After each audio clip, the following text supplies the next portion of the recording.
How do you do? This is Clive Brooke. You've probably heard the expression, off the rails. It usually signifies that somebody has let the side down by descending to a little blackmailing, or perhaps a touch of arson. In fact, going off the rails is usually taken as a sign of being not quite straight. I'm using the term, however, in quite a different sense. Today I'm going to tell you something about criminals who, when they're off the rails, are on the rails. Perhaps that sounds a little ambiguous. Let me put it in a simpler way. This program is about the kind of crime and the kind of criminal who is most at home on the railway.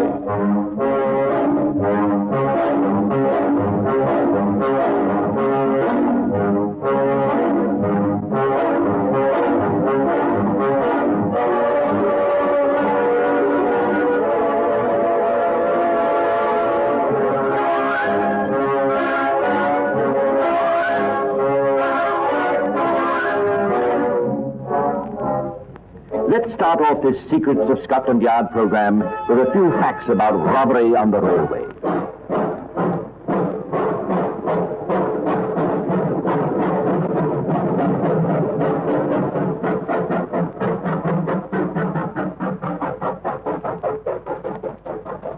In 1938, claims against the railways for stolen goods costing about £180,000. Today, similar claims are costing over £2.5 million a year. As an inspector of the railway police, that's not a fact I'm particularly proud about. All the same, it goes to prove that robbery on the railways is a growing business. Our job is to stop it growing. Almost half the claims were for the theft of tobacco, wine, spirits, textiles, boots and shoes, articles which have the greatest black market value. Investigating them is taking up much of the working time of more than 1,000 railway officials.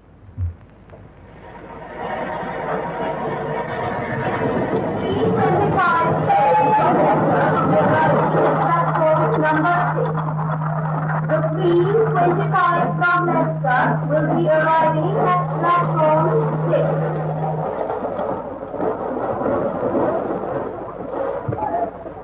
Hello?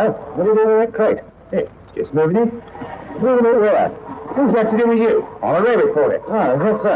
Let's have a look at that badge of yours. Here, let go my crate. I think you'd better come along. Oh, no, you don't.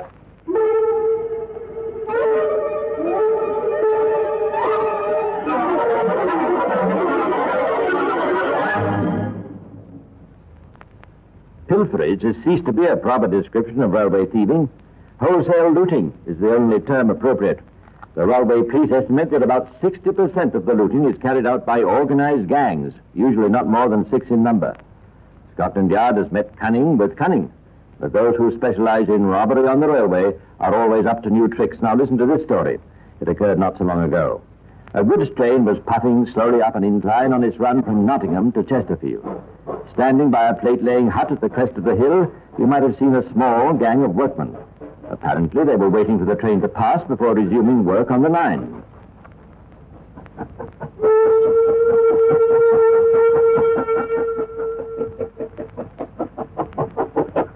All right, chaps, it's the 5th van after the engine. Remember, the 5th van. Charlie, Jim, wait till I give the word jump. Just the way we rehearsed it. Okay, Jack.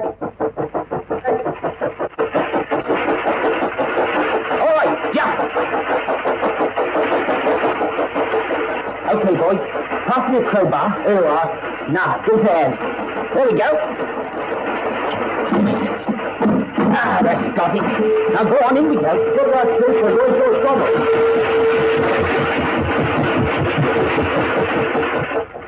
Once inside the van, which contained hundreds of pounds worth of cigarettes, the gang got to work.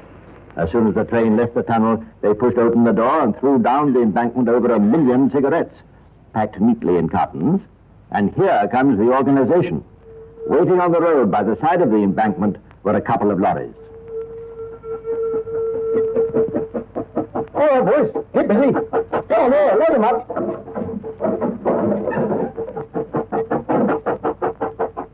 Right away there. Things are ready. Let's get going.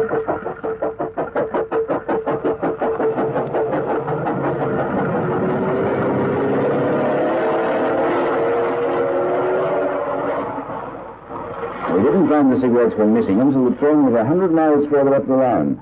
Obviously, the men who boarded the train must have had a good idea of what was in the van.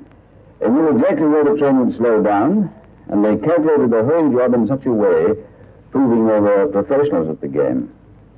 These men got away with it. It doesn't always go that way.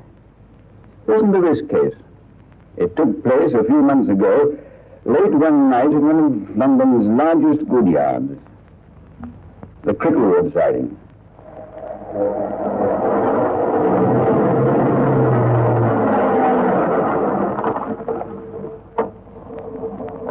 Hello there. Anybody about? Who's that?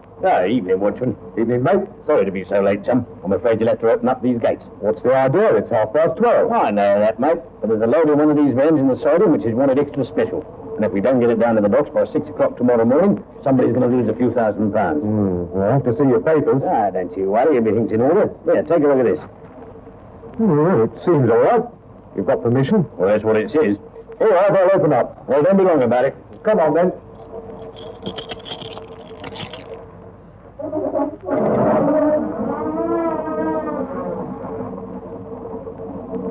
We'll be coming on in about an hour. All right.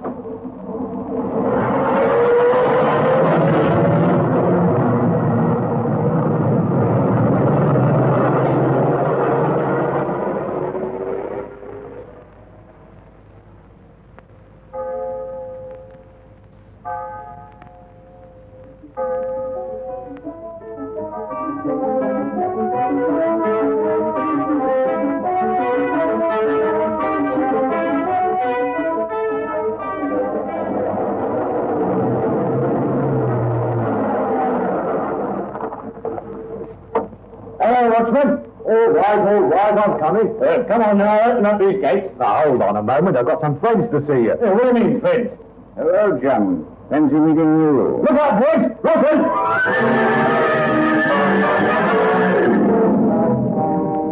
Yes, it was the Ruzzers, the police to you and me. And as the inspector says, the boot was on the other foot. The watchman felt suspicious about the whole thing, and he'd contacted the railway police. He was right. They were stolen goods, and the papers were forged. 7 men were picked up in the fight which followed, but the leader got away. Of course, not all railway robberies are as ambitious and were organized as the two you've just heard about. The simplest, and yet one of the most effective methods of looting, has been for railway employees to stick false labels on parcels and packages in transit. One porter readdressed parcels to his own home. A relabeling conspiracy at Waterloo Station was broken up through the vigilance of an employee.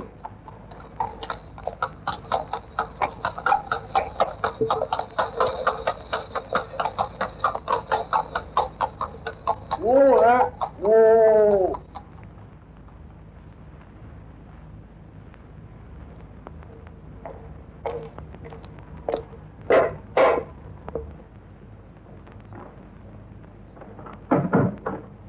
Oh, good morning. Yeah, I've got a couple of parcels for you. Oh, shall I sign for them? Yeah, that's right, miss. Sign here. My daughter's wedding. She's having such a lot of presents. So I noticed. Bring them in here, will you? Thanks a lot. Good morning.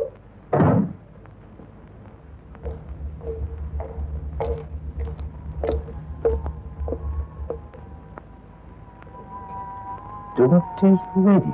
It's funny. I can understand her getting a mangle. But what's she doing with 2 dozen electric light lamps? Don't seem to be the sort of wedding present she'd get. I wonder if there's something fishy going on. And from wondering, we went a step further to talking to the railway police about it. It was found that this was just one of the ways in which a very astute gang had been robbing the railways. It was not the only method they used. It was found that packages in transit had been redirected under other names to small stations, where they were later collected by members of a gang, one in a chauffeur's uniform. The final destination of the stolen goods was a flat in Soho, where the thieves operated in a quick sales showroom and office. The flat was raided and the ringleaders caught.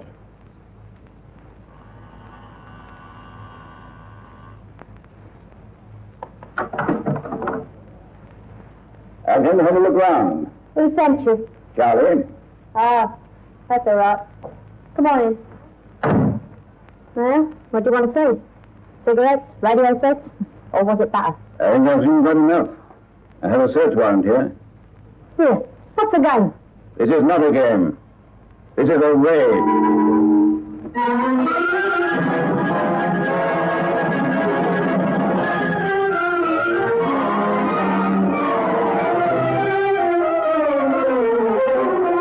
Cigarettes, radio sets, chests of tea, and other goods worth hundreds of pounds were recovered. But the police knew that for a long period beforehand, the gang got away with much more than that. These modern highwaymen are certainly people of resource. But if you think you've heard the limit of their ingenuity, just wait and see.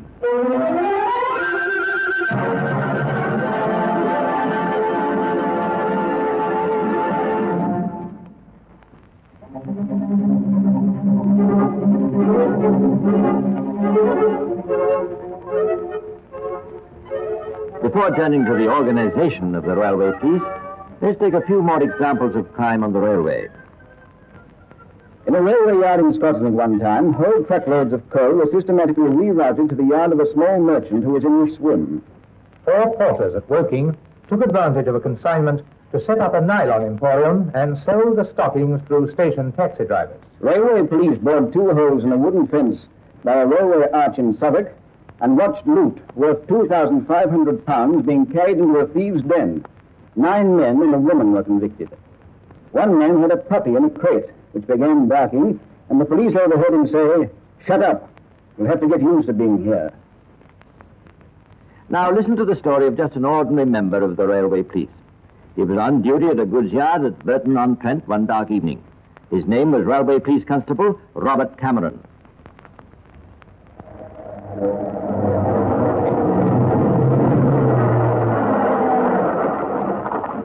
Hi there.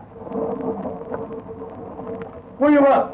I'd like to take a look at that lorry, if you don't mind. What lorry you got? I'm a member of the railway police. Yeah, I don't care if you're a member of the Marines. On the night. You'll still have to stop, I'm afraid. Oh, will I? Oh. Come on, boys. Tie him up and leave him in that shed over there.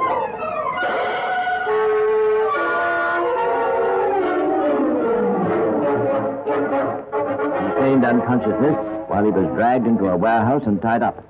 When the thieves had gone, leaving the whiskey behind, he struggled free and crawled to a shunter's cabin. Today, Railway Police Constable Robert Cameron wears the British Empire Medal. Perhaps the most amusing conclusion to any incident of pure pilferage was an occasion when a portrait crew danced into a mirror one Sunday and saw a man in a quiet corner of another platform undo his braces and turn slowly round and round.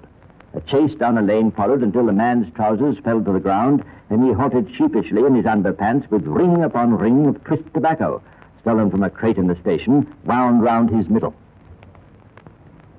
Police officers at Euston saw 2 men in porters' uniforms examining goods loaded on barrows ready for dispatch, and knew that neither was employed in handling parcels traffic.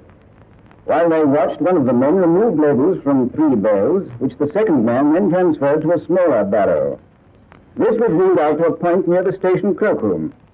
The man walked away, but returned a few minutes later with 2 other men who began loading the barrels into a waiting motor car. All were arrested. The bearers were worth £300. Before the British Railways were nationalised, each company maintained its own police force, led in many cases by ex-members of Scotland Yard. Today, the Railway Police is a complete force of its own, charged with the particular responsibility of policing and protecting thousands of buildings and many thousands of miles owned by British Railways. The men who discharge this duty undergo a special training. They learn most of the tricks we've told you about today in this program, and they cooperate with the regular police force and Scotland Yard to put a stop to every form of crime on the railways. Perhaps the most unpopular of all railway criminals are those who play for the high stakes and endeavour to rob His Majesty's mails. Of course, there were some classic mailbag robberies of the past, but today's stories read like fiction. A £10,000 mailbag theft last year from a Glasgow Euston train remains unsolved. The empty bags were found on an embankment 70 yards away. The disappearance of nearly £40,000 in £5 and £1 notes in transit between a city bank and Scotland is still being investigated. A litter bag containing £6,000 vanished during a 60-minute road and rail journey between Liverpool and Wigan.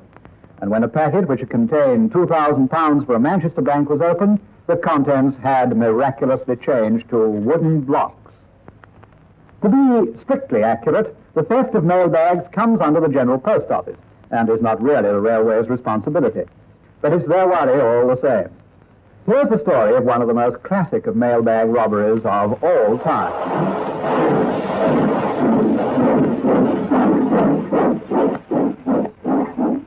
The scene is one of the sorting vans on a world-famous night mail train. Leaving Euston Station in London every evening just before midnight, it reaches Scotland the following morning. While most of Britain is asleep, this train speeds through the heart of the country. The nerve centre of the train is the sorting van, where almost 100 men are at work all night sorting Scottish mail picked up at London and dividing it up into the various regional areas so that when it reaches Scotland, it will be ready for distribution in the big Scottish cities by the second delivery that morning.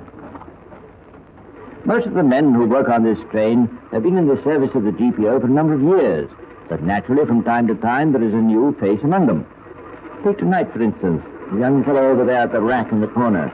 He's only been on the job for a few weeks, but he's just qualified to work on his own without the guidance of an older sorter.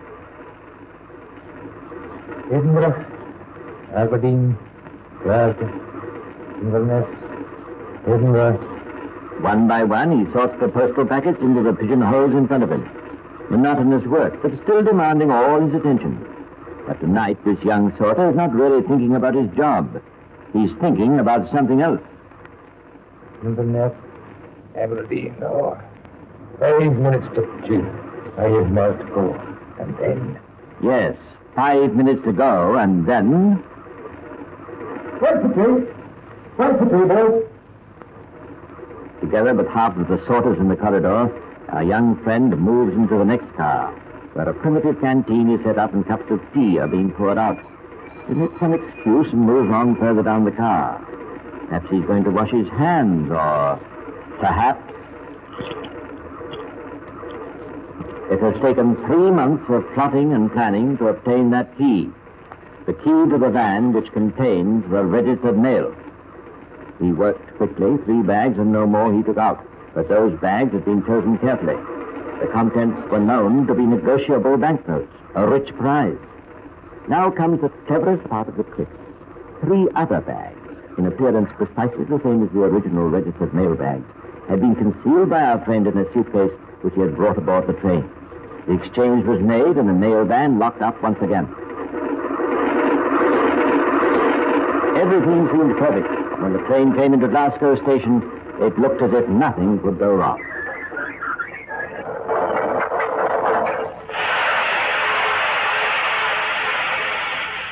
Good evening. Good evening. You're Robert Staunton, aren't you? That's right. I wonder if I could trouble you to come along to the office for a few minutes. What do you want me for? Oh, just a few words. Bring that case along with you. Yes, sir.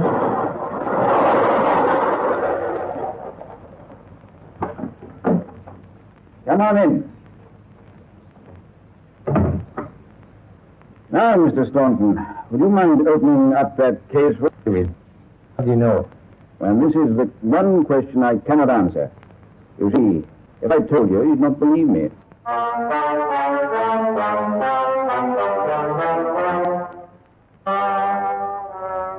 And how did he know? It was really very simple. But as you've learned from these programs, it's the simple things that make the crook's game a mug's game. Obviously, the railway realizes that GPO sorters on the trains, if they should have crooked disposition, have a number of opportunities for putting some original ideas into practice. For that reason, every new sorter, while he's training, is screened very thoroughly by the railway police or the GPO. Our friend Staunton and his companions took all the obvious precautions. Trouble was, one of the precautions was just a little too obvious. Mr. Staunton had given his address during his training period as a lodging house in London. As a routine matter, the police checked up on his character with his landlady. His landlady, dear soul, had given him an excellent character and had mentioned, as a matter of fact, that Staunton had frequent visits from his widowed mother. The widowed mother was a bit of camouflage for Mr. Staunton to compact his companions. Unfortunately, in his original application for the job, Mr. Staunton had described himself as an orphan. Starting from that very small fact, the railway police had spun a long line of thread, which led eventually to the station master's office in Glasgow and the arrest of Staunton. Just another crook who thought that the way to easy money was along the railway lines. I'd like to add a historic note. Of course, there has been crime on the railways ever since there were railways, which is well over 100 years. Who was the first railway criminal? Well, no one could say for certain, but I can tell you about one of the very first men to realize the possibility of crime on the railways, and what happened to him. It was long, long ago, when a trip by train was still a great event. Passengers traveled in open cars, which today we would consider little better than trucks. The guard wore a top hat, and the engine driver wore one too. The most unpleasant part of the journey was when the train came to a tunnel. There were no lights in the carriages. Worse still, there were no windows. So they soon filled up with smoke and grime. And you can imagine the coughing and confusion. Well, it was this very confusion which gave our friend, a pioneer in his class, the great idea. You see, his profession was that of a pickpocket, and it occurred to him that never was there greater opportunity to practice his craft than aboard one of these newfangled railway trains when it entered a long tunnel. He went about it very carefully. He studied the trains and the passengers from all angles, and for some time pursued a most successful career. Everybody was far too concerned with their comfort to notice his activities, and when thefts were reported, it was far too late to do anything about it. Then, at last, the railway company decided that they had to take some action regarding the numerous complaints they were getting. To every poison there's an antidote, and to every crime there's an answer. Well, just as usual, our friend the pickpocket boarded a train one day, little knowing that he was employed by a detective employed by the company. Off went the train. They came to the tunnel, and our friend prepared to go about his business. He turned his attention to the man sitting next to him, a big, well-dressed but simple-looking gentleman who he picked out as a likely-looking victim. His hand was busy abstracting a solid-looking watch from his pocket, when suddenly there was a terrific roar of steam from the engine, and then a sudden flash of light. And what is it? The engine driver had no sooner entered the tunnel than, on prearranged plan, he reversed and come out again. And as for the simple-looking gentleman, yes, you're right, he was the detective. Ah, dear, the way of a pioneer was always a hard one, and our friend's case proves that there's no exception to the rule. As I told you, not all railway crime is quite so ambitious. In 50% of railway cases, the word pilferage is applicable. There have been too many examples of criminal theft by women, some of whom have sacrificed 30 to 40 years' service and pension rights for thefts of soap, a packet of chocolate, or a pair of stockings. An engine driver took coal from his engine to swap for eggs. A man-shot guard rifled suitcases in a van and regularly threw stolen goods into his own garden as the train passed his line-side home. Fur coats, typewriters, vacuum cleaners, and a piano accordion were among the goods pilfered in 1948. Out of 8,585 larceny prosecutions by the railway police last year, 2,287 were at railway theft. Thus, 3 outsiders were convicted to every 1 railway man. Statistically, this means that only 1 in every 300 rail workers is found guilty of theft. I believe that, don't you? And just because this program has told you about some of the crimes that are on the railways, I hasten to add that a trip by railway in Britain is one of the safest ways of travelling. But while you're about it, keep an eye on your bag. After all, if everybody were just a little more careful, most of the cooks in this world would be looking for new ways of earning their living. And it would just help to avoid that temptation to go off the rails.